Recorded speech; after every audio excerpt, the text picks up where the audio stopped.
अ, समाजाच्या लेकराच्या खूप अडचणी आहेत. समाजाच्या लेकरांचे खूप प्रश्न आहेत. आरक्षण मिळालंय आता चंद्र सूर्य आहे तोपर्यंत आमच्या लेकरा बाळांना काम राहिलेलं नाही. आपण जीवनात येऊन समाजाच्या सुखासाठी काम केलं पाहिजे. ज्या कुटुंबात जन्मलो आपण, ज्या समाजात आपण जन्मलो, आपण काहीतरी देणं लागतो. वादविवादात एकमेकाला नाव ठेवण्यात वेळ घालण्यापेक्षा आपल्या समाजाच्या लेकरा बाळाला किती सुखी समाजाने आपल्याला करता येईल यासाठी आपण आयुष्य दिलं पाहिजे. आता आरक्षणाचा विषय संपतोय जवळपास, कारण हैदराबादचा गॅजेटियरचा जे आम्ही निघालाय, इकडं सातारा संस्थांचा पण आता निघतोय आणि 58 लाख नोटी पण निघाल्या. हे काम भरपूर झालंय आणि मी सगळा मराठा समाज पुराच ओबीसी आरक्षण घालणार यात काही दुमत नाही. परंतु आता आपण 1 वर्ष याच्यासाठी थांबायचंय की नोकरदार वर्ग दादासाहेब आमचे गरीब शेतकऱ्यांच्या पोरं पुढे शहरांनी शिकताय, तिथं अडचण येते, मग मदतीला कोणी जायचं याच्यासाठी आपण एक यंत्रणा उभी केली पाहिजे. आई बापाला गावात कोणी येईपर्यंत मदतीला कोण तर आपला स्थानिकचा बांधव किंवा शहरातल्या बांधवाला खेड्यात अडचण आली, खेड्यातल्या बांधवांना शहरात अडचण आली तर एक यंत्रणा असली पाहिजे मदत करणारी. नोकरदार वर्ग यांना त्रास दिला जातो, व्यावसायिक त्यांना हप्ते वसुली केली जाते. त्या आता प्रकरण बघताय आपलं संसद बाहेर देशमुखांचं खंडनच्या माध्यमातून खून केला गेला. मग अशा वेळेस आपल्या समाजाच्या पाठीशी कोणी राहत नाही. आमचा शेतकरी वर्ग आहे त्याच्या मालाला भाव मिळत नाही, मग यंत्रणा नाही त्यांच्या मदतीला जाणार. असे असंख्य प्रश्न येतात. कुणाचा ऍक्सिडेंट झाला मदतीला दवाखान्यात कोण जाणार, आपण पोलीस स्टेशनला अडचण आली कोण जाणार, तुमची तहसीलला अडचण आली, एसपी ऑफिस कलेक्टर ऑफिसला अडचण आली कोण जाणार. आमचे पोरं नोकऱ्याला कंपन्यांनी मुंबई पुणे नागपूर अशा मोठमोठ्या शहरांनी अडचण आली तर कोण मदतीला जाणार त्या लेकरा बाळांच्या. पुरी क्लासला जातात, पोरं क्लासला जातात, अडचण आली, हॉस्पिटलला काय अडचण आली तर मदतीला कोण. म्हणून आपण त्यांच्यासाठी त्यांच्या सुख समाधानासाठी समाजाच्या लेकरा बाळासाठी आयुष्यासाठी मी एक यंत्रणा उभी करून देतोय. कुठेही महाराष्ट्राच्या कानाकोपऱ्यात काय झालं 15च मिनिटात माणूस मदतीला आला पाहिजे. 15च मिनिटात इतकी मोठी आणि चांगली व्यवस्था त्यांच्यासाठी वापरतो. म्हणून मी त्यांना हत्या केला समाजाला की मी 19 फेब्रुवारी म्हणलो होतं मला 1 वर्ष सुट्टी द्या, तरी कार्यक्रम रोज सुरू आहे, सारखे कार्यक्रम सुरू आहेत. मग मी काम कसं करू. मग काय होतंय समाज तर एकत्र आलाय, त्याचा फायदा समाजालाच झाला पाहिजे ही उद्देश माझा. मला फायदा नाही झाला पाहिजे किंवा मी माझ्या समाजाचा फायदा कुणाला मिळू पण देत नाही. मग आता एक झालाय ना तर मग आता कसं सांगू कुठे मराठ्यांना आपण सांगू शकत नाही अमुक काम झालंय. मग आपण काय करू शकतो त्या ठिकाणी की आपण ठराविक लोकांना जर आपण यंत्रणा उभी करून ठेवली, मुंबईत काही अडचण आली तिथं मदतीला नको, मुंबईवाल्याला जर इकडे खेड्यात काही अडचण आली तर आपण मदतीला असलो पाहिजे. म्हणून 1 वर्ष सुट्टी मागितली. रोज कार्यक्रम करून ना मला ती यंत्रणा उभी पाहिजे. अगदी म्हणजे 1 वर्ष मोकळी घेतली तरी ती समाजासाठीच तुम्ही वेळ देणार असं म्हणताय मनोज दादा. या सगळ्यामध्ये मला एक विचारायचं आहे की मागच्या काही दिवसांपासून तुम्ही अशा अनेक वेळेला आरोप केलेला आहे की षडयंत्र रचलं जात आहे, मला मारण्याच्या सुपाऱ्या सुद्धा दिल्या जात आहेत. या सगळ्या संदर्भात कोण मनोज जरांगे पाटलांच्या विरोधामध्ये षडयंत्र करते, कोण सुपाऱ्या देते, काय सांगाल मनोज दादा याच्याबद्दल. आता एक सुपारी दिल्याची तर सगळ्या महाराष्ट्राला माहिती आहे, त्याचं सगळं चालू आहे आणि माझंही म्हणणं आहे त्यावरती पुन्हा SIT किंवा CIDच्या मार्फत पाहायला या यंत्रणांवर पुन्हा तपास करणं खूप गरजेचं आहे त्या विषयावरती.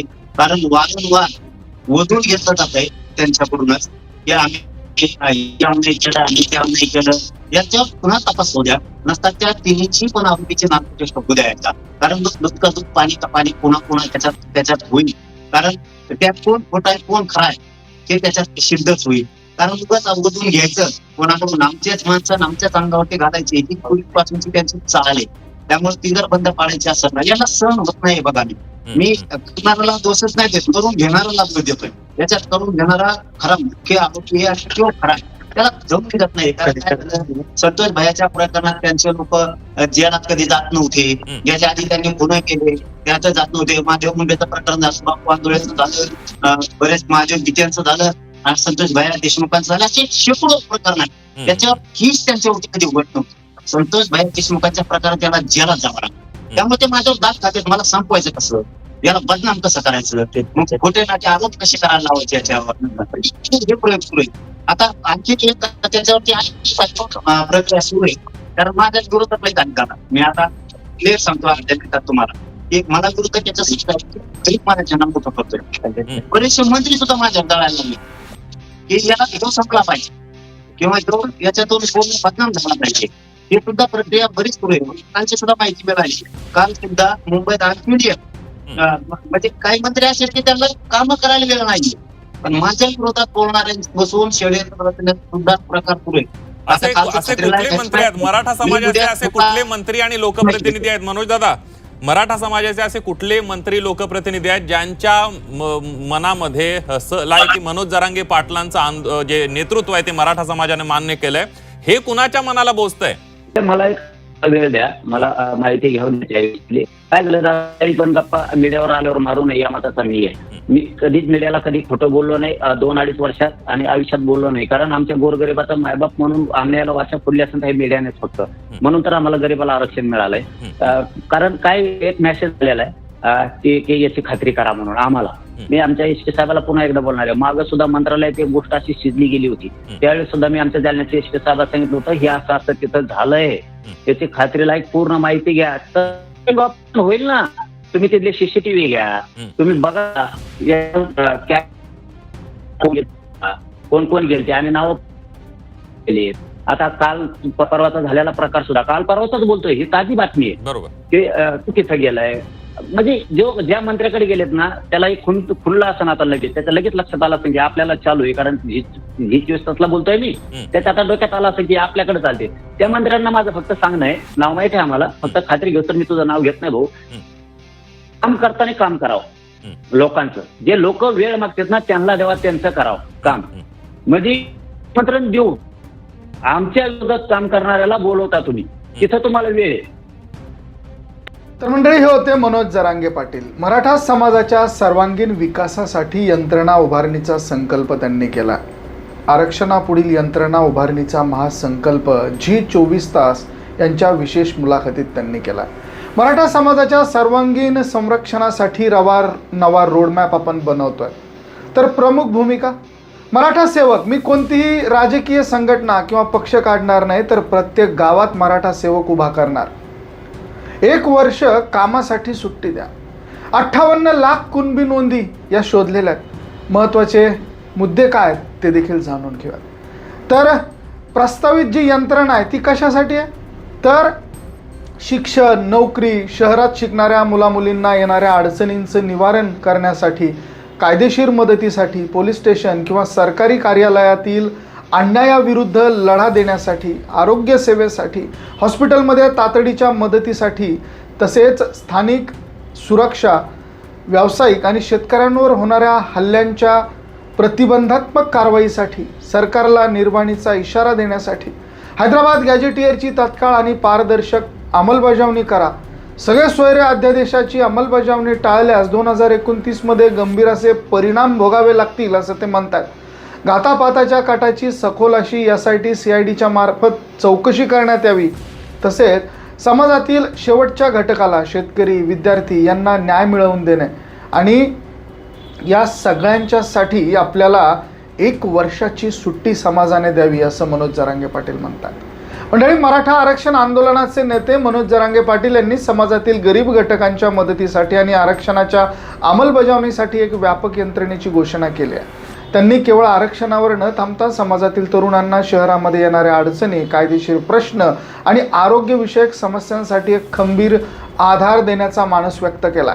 या कार्यासाठी त्यांनी पुढील वर्ष सभांमधून सुट्टी द्या, कार्यक्रमांमधून सुट्टी द्या असं सांगितलेलं आहे.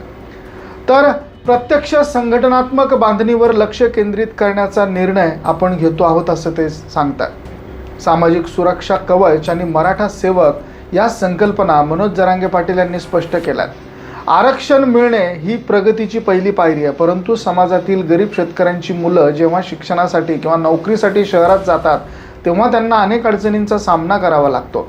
अपघात, पोलीस स्टेशन किंवा इतर कामे जी आहेत त्याचप्रमाणे हॉस्पिटलमध्ये आपत्कालीन प्रसंगी मदतीला धावून जाणारी कोणतीही हक्काची यंत्रणा सध्या उपलब्ध नाही असं ते म्हणतात. आणि ही उणीव भरून काढण्यासाठी प्रत्येक स्तरावर मराठा सेवक नेमण्याची योजना त्यांनी आखलेली आहे, जी कोणत्याही अन्यायाविरुद्ध आणि अडचणीच्या वेळी समाजाच्या पाठीशी खंबीरपणे उभे राहील असं ते म्हणतात. तर मंडळी, प्रस्तावित मराठा सेवक यंत्रणेची कार्य काय असणार आहे, तर तातडीची मदत, अपघात किंवा वैद्यकीय आपत्कालीन स्थितीत 15 मिनिटात मदत पोहोचवणं शक्य झालं पाहिजे. कायदेशीर संरक्षण, पोलीस स्टेशन किंवा सरकारी कार्यालयात होणाऱ्या अन्यायाविरुद्धात दाद मागता आली पाहिजे. शैक्षणिक सहाय्य, शहरात शिकणाऱ्या ग्रामीण भागातील मुलामुलींच्या अडचणी सोडवण्यात याव्या, त्याचबरोबर समन्वय साधण्याचा प्रयत्न या ठिकाणी करण्यात येणार आहे. गाव आणि शहर यांच्यात या भागांमध्ये राहणाऱ्या बांधवांना मदतीसाठी एका सूत्रात बांधणं हे त्यांचं ध्येय आहे. राजकीय भूमिका आणि संघटनात्मक स्पष्टीकरण या यंत्रणेचा अर्थ कोणताही नवीन राजकीय पक्ष किंवा वेगळी संघटना स्थापन करणं असा नाही आहे, तर मराठा हाच स्वतःमध्ये एक मोठा ब्रँड आहे आणि कोणत्याही बॅनरशिवाय किंवा कोणत्याही सेवेच्या भावनेतून हे काम केलं जाणार आहे. समाजातील डॉक्टर, वकील, शिक्षक आणि व्यावसायिकांनी एकत्र येऊन एक भक्कम जाळं विणणं आणि यामागचा मुख्य हा हेतू असणार असल्याचं ते म्हणतात. राजकीय नेत्यांनी समाजाचा विश्वास संपादन केला असला तरी तो विश्वास सार्थ ठरवण्यासाठी त्यांनी प्रत्यक्ष जमिनीवर काम करणं आवश्यक असल्याचं त्यांनी या ठिकाणी नमूद केलेलं आहे.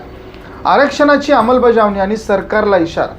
हैदराबाद गॅजेटियर आणि कुणबी नोंदीच्या आधारे आरक्षण मिळवण्याची प्रक्रिया ही अंतिम टप्प्यात असताना सरकारकडून होणाऱ्या दिरंगाईबद्दल त्यांनी तीव्र अशी नाराजी व्यक्त केली आहे. 58 लाख नोंदी सापडलेल्या असतानाही प्रमाणपत्र देण्यास टाळाटाळ करणाऱ्या अधिकाऱ्यांवर आणि लोकप्रतिनिधींवर त्यांनी टीका केलेली आहे. विशेषतः विखे पाटील आणि फडणवीस यांनी मराठा समाजाचा विश्वास गमावू नये असा इशारा देखील मनोज जरांगे पाटील यांनी यावेळेस दिला. तसेच सातारा संस्थांच्या नोंदी आणि गॅजेटचा अभ्यास करून तातडीने अंमलबजावणी करण्याची मागणी देखील त्यांनी या ठिकाणी केलेली आहे. तर मंडळी, आरक्षणाबाबत प्रमुख मागण्या: नोंदींची अंमलबजावणी, 58 लाख कुणबी नोंदींना तातडीने प्रमाणपत्र देण्यात यावीत, हैदराबाद गॅजेट GRची अंमलबजावणी, त्याचप्रमाणे मराठवाड्यातील मराठ्यांना न्याय द्यावा अशा घोषणा त्यांनी या ठिकाणी केल्या. सारथी योजना ही बंद पडत चाललेल्या शैक्षणिक योजना तसेच महामंडळाचे लाभ पुन्हा सुरू करावेत, वैद्यकीय सेवा देण्यात यावी, वैयक्तिक सुरक्षा, त्याचप्रमाणे षडयंत्राचा आरोप, स्वतःच्या जीवाला असलेल्या धोक्याबद्दल आणि राजकीय षडयंत्राबद्दल बोलताना त्यांनी गंभीर असे आरोप केलेले आहेत. काही मंत्री आणि लोकप्रतिनिधी त्यांच्या विरोधात गुप्त बैठका घेत असून त्यांना बदनाम करण्याचे प्रयत्न करत असल्याची माहिती यावेळेस मनोज जरांगे पाटील यांनी दिली. संतोष देशमुख हत्या प्रकरणाचा दाखला देत त्यांनी राज्यातील तपास यंत्रणेवर प्रश्नचिन्ह उपस्थित केलंय. आपल्या विरोधात होणाऱ्या हालचालींची पूर्ण माहिती आपल्याकडे असून लवकरच त्याचा भांडाफोड आपण करणार असल्याचं यावेळेस मनोज जरांगे पाटील यांनी या ठिकाणी सांगितलेलं आहे. तर मंडळी, महत्त्वाचे आकडे काय, तर आतापर्यंत 58 लाख नोंदी सापडलेल्या आहेत. कुणबी नोंदींची संख्या ही 58 लाखांपर्यंत पोहोचली आहे. तर आपत्कालीन परिस्थितीत मदत पोहोचवण्याचं उद्दिष्ट हे त्यांच्यासमोर असल्याचं त्यांनी सांगितलं आहे. प्रत्यक्ष कामासाठी मागितलेला कालावधी हा सभा, कार्यक्रम याच्यामधनं आपल्याला सुट्टी द्यावी, 1 वर्षाचा कालावधी त्यांनी मागितला आहे. आरक्षणाच्या जागांच्या वाटपाबाबत मांडलेलं गणित, तर आमदारांनी आपापल्या मतदारसंघातील तहसीलदार आणि कलेक्टरांना भेटून कुणबी प्रमाणपत्र वाटपाचा वेग हा वाढवून घ्यावा असं त्यांनी आमदारांना सांगितलं. हैदराबाद गॅजेटियर लागू करण्यासंदर्भात सरकारने दिलेल्या शब्दाची पूर्तता ही त्वरित करण्यात यावी अशी त्यांची मागणी आहे. मनोज जरांगे पाटील यांच्या सुरक्षेच्या संदर्भात आणि त्यांच्यावरील कथित घातपातांच्या प्रयत्नांच्या दृष्टिक्षेपात SIT किंवा CID मार्फत पारदर्शक चौकशी व्हावी अशी मागणी त्यांनी केली आहे. मराठा सेवक ही यंत्रणा गाव पातळीवर शहरांपर्यंत सक्रिय करण्यासाठी कार्यकर्त्यांनी नियोजन करावं असं देखील ते म्हणतात. तर मंडळी, या संपूर्ण व्हिडिओचा निष्कर्ष काय, तर मनोज जरांगे पाटील यांनी आरक्षणाच्या लढ्याला आता एक संस्थात्मक स्वरूप देण्याचं ठरवलेलं आहे. सरकारवर दबाव कायम ठेवताना समाजाची अंतर्गत शक्ती वाढवण्याची गरज असल्याचं ते म्हणतात.